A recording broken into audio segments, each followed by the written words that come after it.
Welcome. Welcome to This Week in the Mixer. It's time to mix it up like a McFlurry. Dive into the tasty bits of the sports world and the upcoming fantasy season.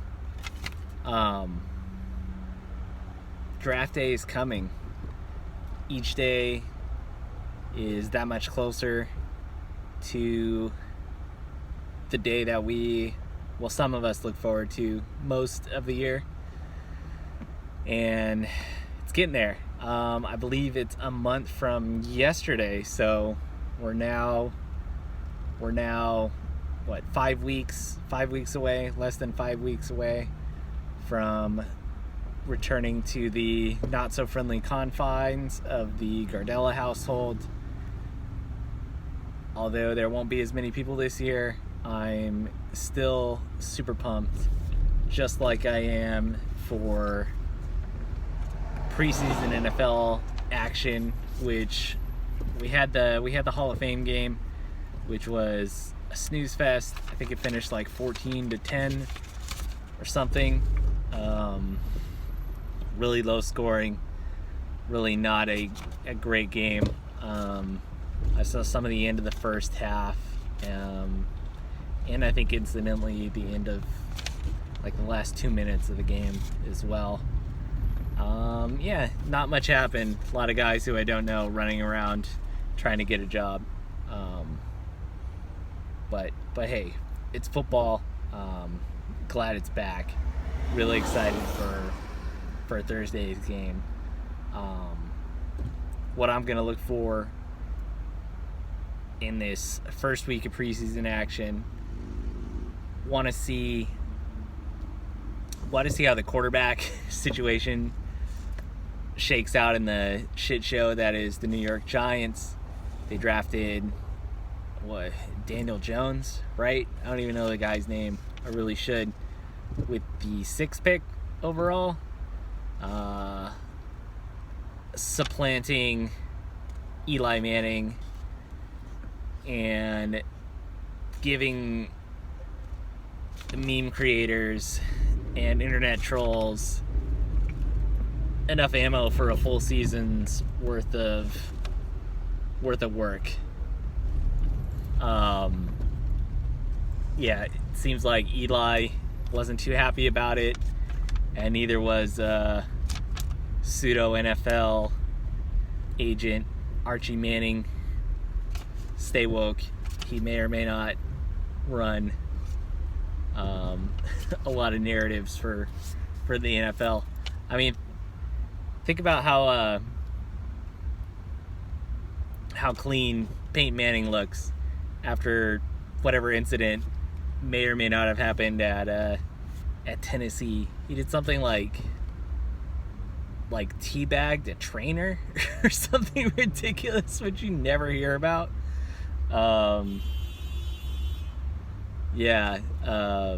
But his image seems squeaky clean. That wasn't on its own. I think Archie had something to do with that.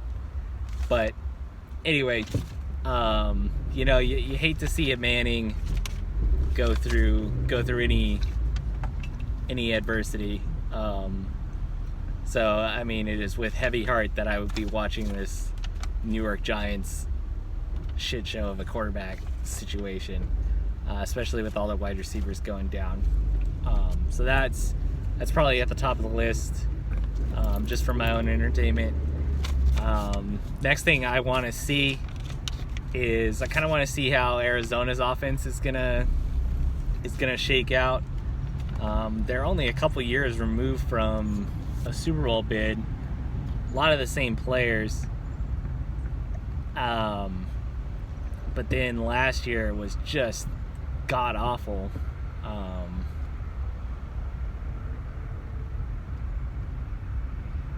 Was probably the toughest team to watch. Now they got, I believe, a new head coach or new OC, who's supposed to bring the air raid offense to the NFL. Got Kyler Murray at quarterback, David Johnson at RB. You still got old man Larry Fitz there, catching anything and everything that's thrown at him.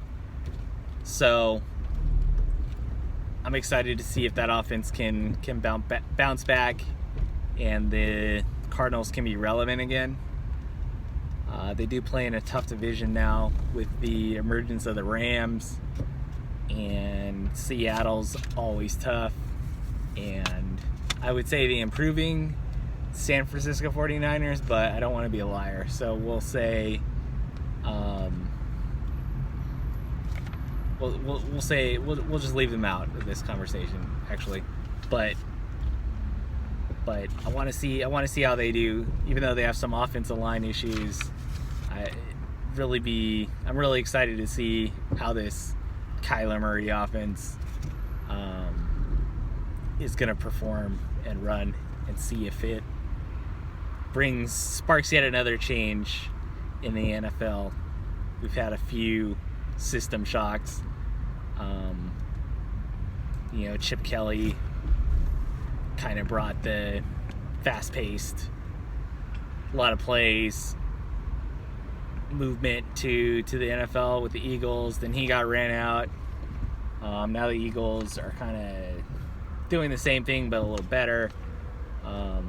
Sean McVay renovating the Rams and how they've looked in the past year or so.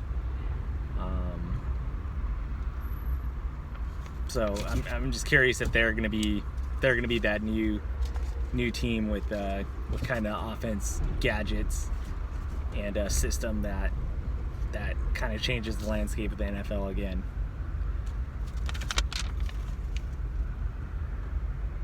But that being said, they did mention, the coach did mention that they're not going to reveal anything in the preseason. So, but I mean, you gotta try some of it out at least, even if it's just for like a few series. These guys can't be expected to go out of the first game without trying to run in, or having only run it in practice. So we'll see. That's why I'm going to keeping an eye on, and looking for the positives that can come from it. Other big NFL preseason issue is the continued holdouts. I mean, it's really only Melvin Gordon and Ezekiel Elliott. Zeke, I know I've been saying that there's no way that Zeke holds out because he still has 2 years on his contract, where Melvin only has 1. So it's less worried about Zeke reporting, but he came out today through his agents or whoever represents him saying that he will not play, period, if he doesn't get a contract. So I'm not sure how he would, if it's more posturing, how he would pull it off. I know these agents will give players loans in expectation of future contracts. So Zeke strikes me as the type of guy that would make a decision like that, pay interest on a loan, not have to play a year, just hang out in Cabo. I mean, he sounds exactly like the type of guy that would do something like that. So where I was more confident with him playing in comparison to Melvin, I think that might be shifting. Melvin keeps looking for trade partners that aren't going to come about, and I think it just backs up the fact that running backs just aren't as important to the NFL teams as they think they are, and as they used to be. It sucks because they take, maybe aside from linemen, which are kind of more built for it, they take some of the worst worst abuse of any player out there, and they have short careers, and they just get turned and burned. So I mean, it's kind of hard to feel sorry for people who make millions and millions of dollars, but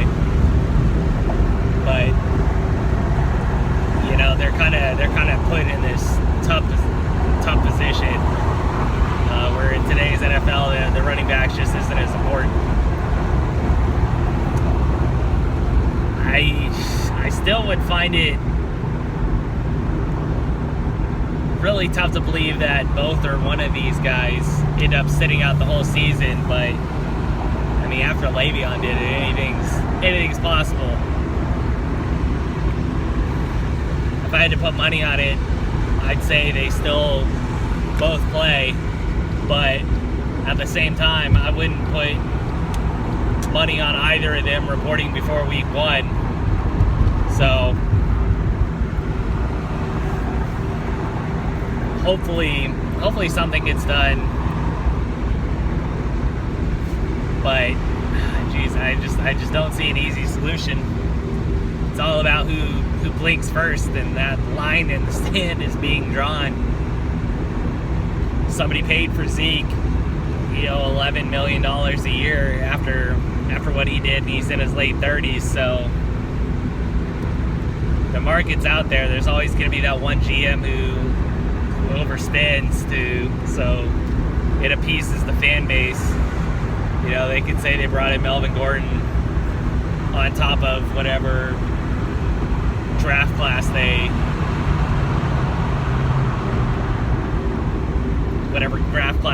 come in with next season, but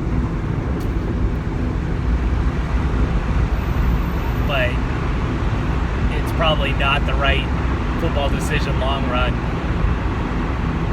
to sign running backs to these long contracts when you can get, you can get a guy. You saw James Conner last year fill in for Le'Veon Bell and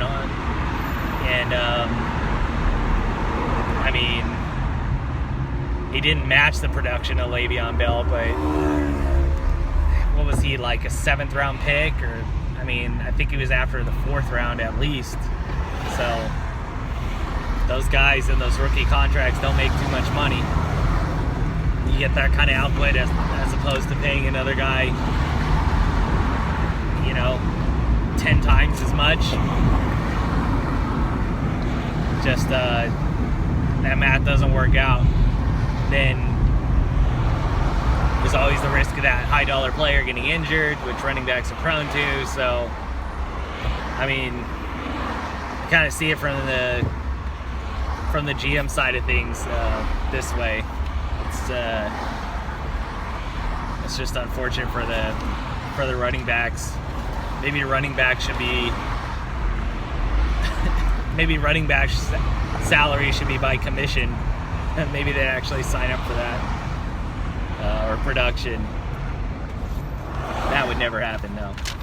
Although labor negotiations are coming up soon, so who knows? That's all I got really for NFL talk so far. Really excited to get things going. First MFL draft of the season, a little late this year for me, with Jeff and Matt this year. So that's been fun, watching everybody's 8-hour timer run out. If it weren't for the 3 of us, that draft would be moving really, really slow. But it's good to see where everybody's at ADP wise, and it's good practice. I'm liking my team. Jeff's got a decent team. Matt's got a decent team. I'm always gonna like my team the most because I am picking the players. But from my experience in these leagues, I usually finish first or last. So it's not a league that rewards finishing second or third. Hopefully I get the win. Speaking of league mates and the preseason, what else what other season it is. It is water bet season. That's right, lady and gents. I thought it'd be a good time to go over the water bets we have out there that have yet to be paid. Hopefully we'll have Jeff, me, and Matt at least in attendance at the draft, because we have the majority of the water bets, and we can start paying these suckers out, because it is time to collect.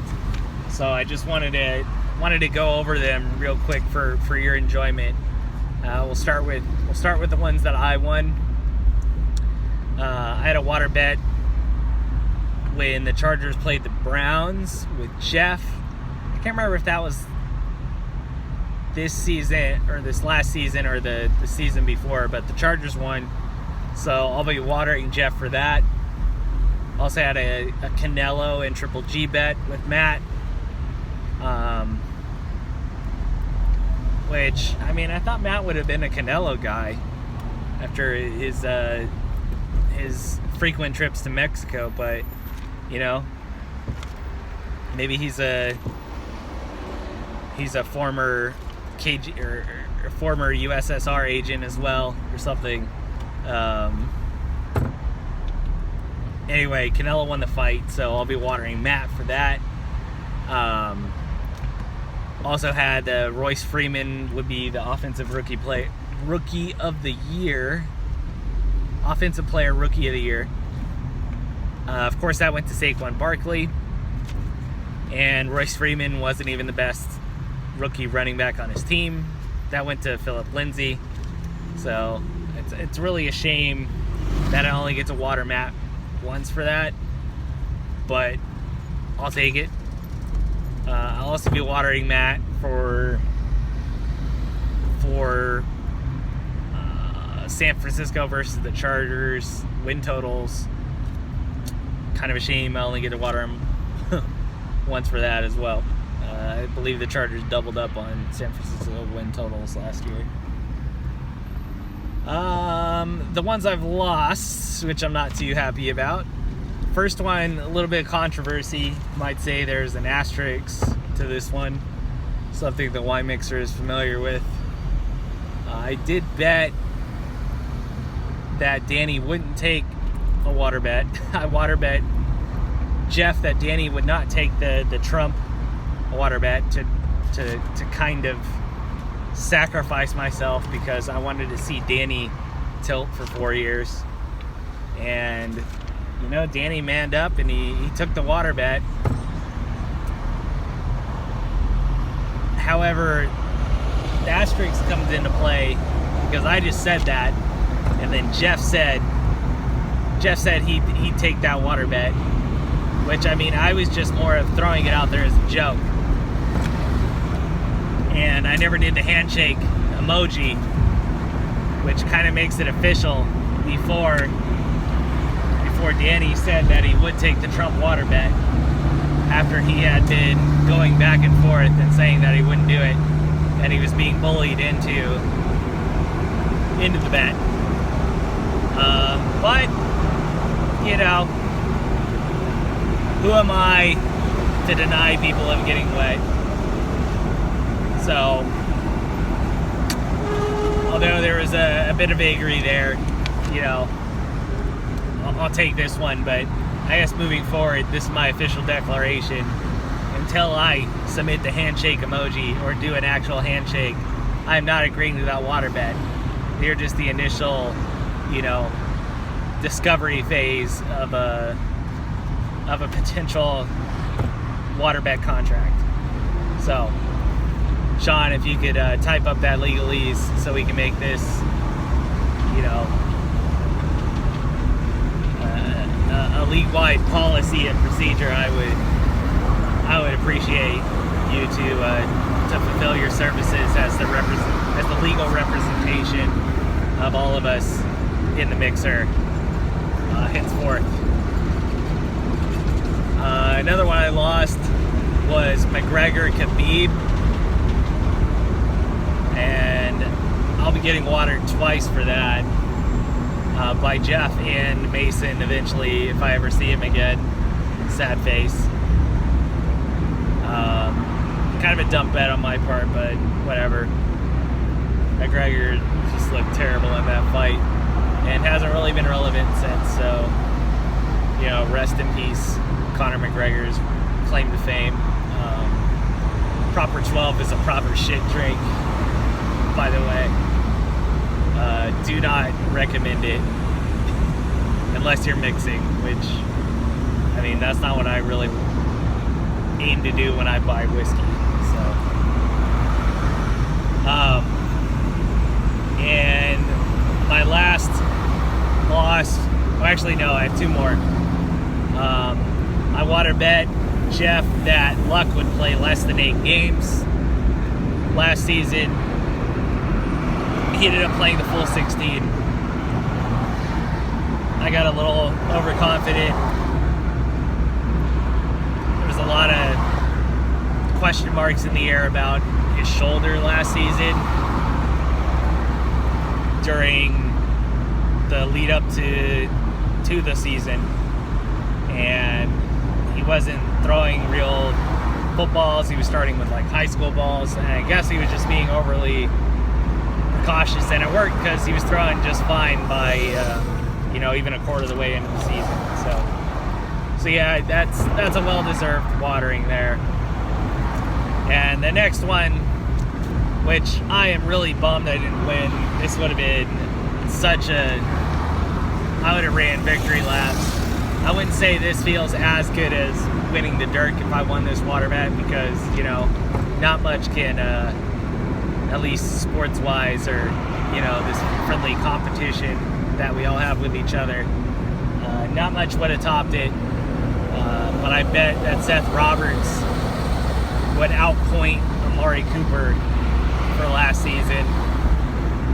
And I mean, if it weren't for Amari's blow-up games, this would have been a lot closer. But he had like 3 games where he just went bonkers. So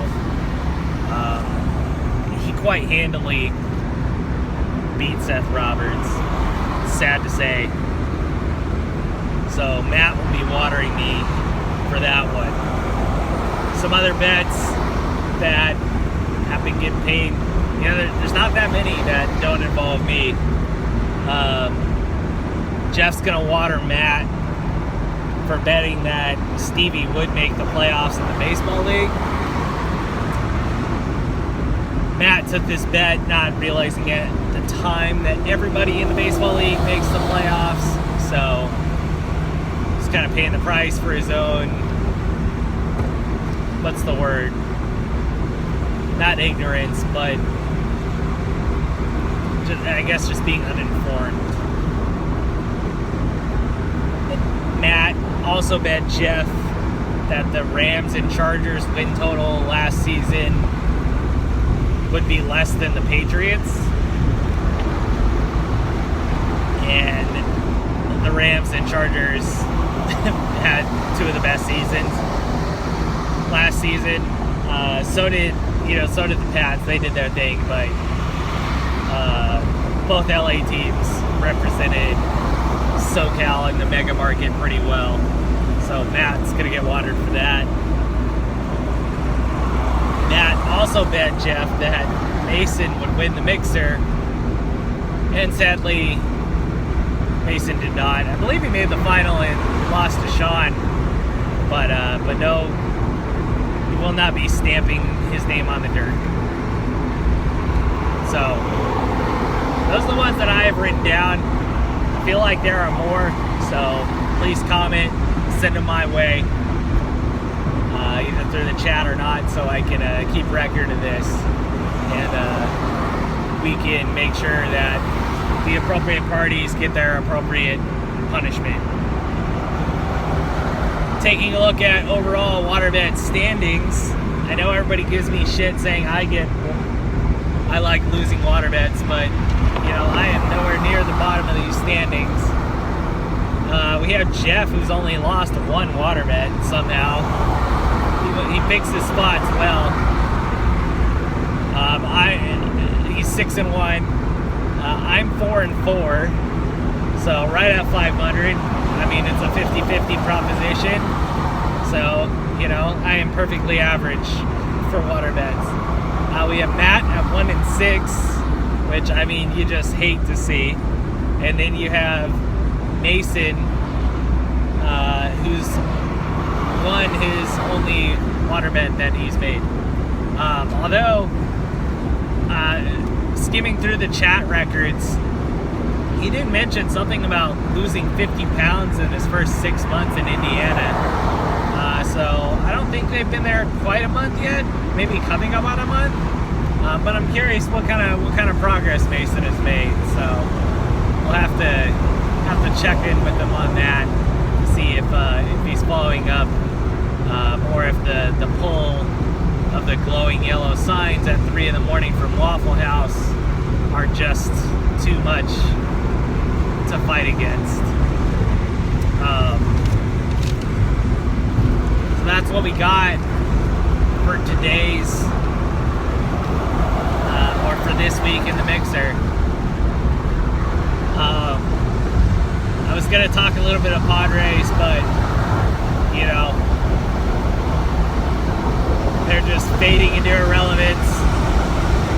We got Dodgers throwing at Tatis's head and nobody's fighting back, but you know, that's been par for the course for a while, so maybe they'll be relevant for next week. But yeah, guys, that's it for me for now.